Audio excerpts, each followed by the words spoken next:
का विरुद्ध है, ये सही नहीं है.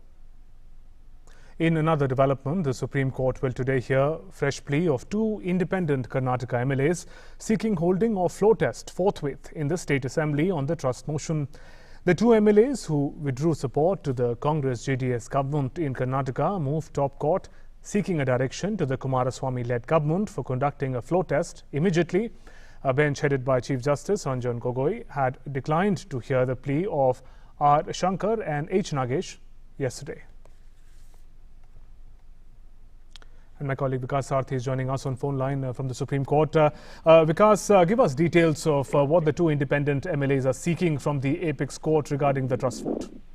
Well, Shubhendu, after those 15 rebel MLAs, two independent MLAs have also approached the Supreme Court. They claim that despite the Supreme Court order, nothing has been happening. The floor test is pending for very long, and Supreme Court must intervene because their rights under Article 14 and 21 is being violated by the act of the Speaker and the Chief Minister. So both these MLAs have sought intervention from the Supreme Court, though their counsel mentioned this matter yesterday and wanted an urgent listing, but yesterday Chief Justice had a special bench, and he said that it is not possible to give a hearing today itself, but certainly Supreme Court would hear this matter tomorrow. That means today Supreme Court will hear this matter. Now we will have to see that what Supreme Court says in case of these two MLAs, because already court has passed an interim order. The court had given liberty to the Speaker to conduct to decide on the resignation letters and disqualification petitions on his own. But apart from it, court had also given a direction that 15 MLAs must be given a protection. They should not be forced or they should not be compelled to attend the ongoing assembly session.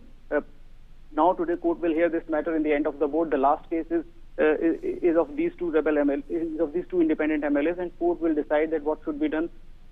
If court is apprised with the whatever has been happening, that Speaker has given a deadline, then court may wait and watch. And if it appears that Speaker is still not acting, then certainly court will give a detailed hearing to these two MLAs as right, Vikas, and just to understand the earlier Supreme Court order with a little more clarity, the sort of immunity that the rebel MLAs were given by the court, that they can't be forced to attend the assembly, does that also give them immunity from disqualification and whip? Actually, Shubhendu, the court simply said that these 15 MLAs which are before the Supreme Court cannot be compelled. The Supreme Court didn't say anything about the whip, or Supreme Court didn't say anything about the rights of the party from which these MLAs originally belonged to.